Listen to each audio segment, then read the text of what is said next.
I obviously watch a lot of movies and TV, but it's been quite a while since I have yelled at the characters on the screen. The Netflix series Kalifat is an interesting mix of religion, culture, espionage, and frustration. But is it worth sitting through?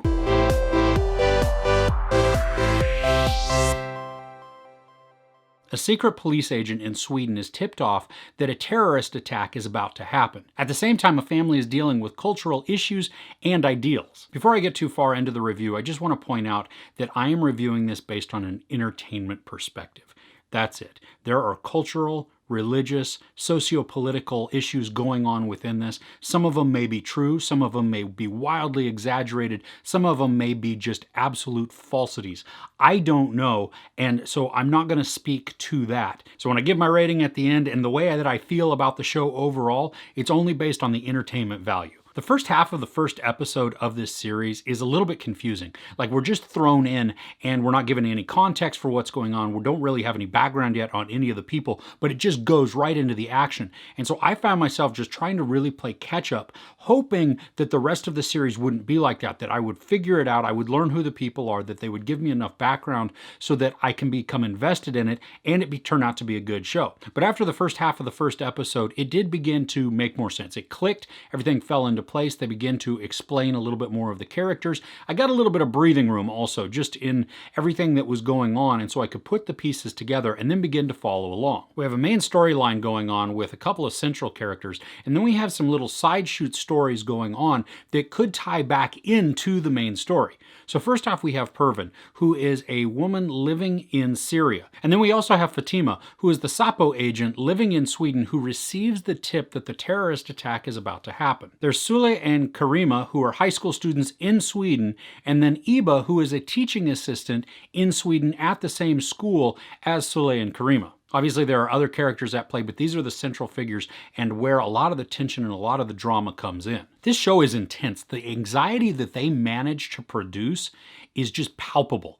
But it's a lot of fun. The actors do an amazing job in this too. I mean, they are so believable that you just feel what they're feeling. I mean, if they're terrified, you feel terrified. If they're angry, you're feeling that as well. Like, they do such a good job of conveying their emotions and making it real to us. And you may not like them, but at least you're going to be invested in what they're doing because of just how good their performance is. Now, in this, we definitely have good guys and bad guys as portrayed by the story, but then there's also a villain in this, and this person is just diabolical. And that is who we were yelling at the most on the screen because it couldn't believe the actions of this person. I mean, they were pushing the boundaries of the end justifies the means.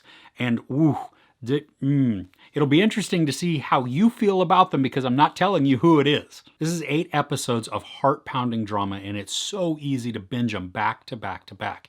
Each episode is between 45 minutes and an hour, so it will take out a chunk of time, but oh my gosh, the pace of this is relentless. Like, you can breathe and you understand what's going on after that first 15 or 20 minutes of the first episode, but it doesn't let up. I mean, it just pushes and pushes and pushes, and you feel the urgency that is happening. It'll raise your blood pressure, it'll raise your pulse, it'll make you angry, it'll make you afraid, frustrated, all of these emotions, and I wouldn't be surprised also if you're yelling at people on the screen. And I love the game of cat and mouse that's being played because that is truly what is setting up a lot of the suspense in this show.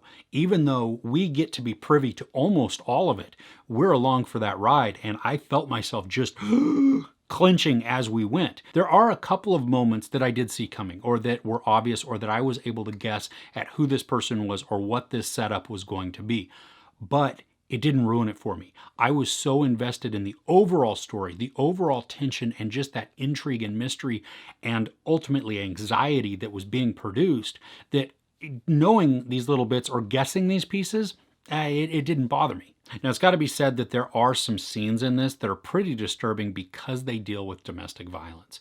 And even though there are not an overwhelming amount of scenes, that threat is present throughout parts of the show. And so that could be something that bothers you also. I mean, it was hard to watch, and it added that level of realism and just disgust and anger to what we were seeing going on, and really made us then feel even more for the characters. Now, because of how much the show dives into the socio-political realm and the religious and even the cultural, I mean, there is a lot in this show that can be unpacked.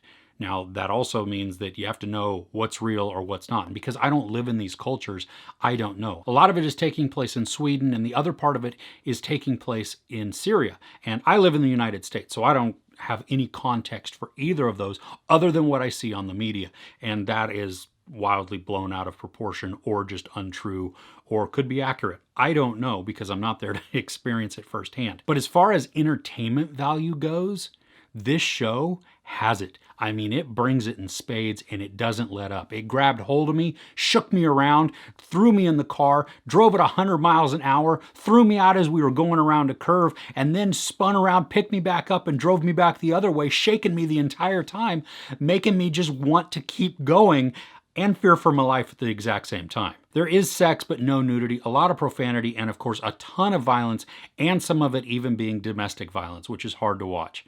I give Kalifat 4.5 out of 5 couches. So what are you watching on Netflix right now? I'd love to know in the comments below. If you enjoyed this review, please give it a like. Also, don't forget to share and subscribe. I'm Chris. This is Movies and Munchies. Thanks for catching with me.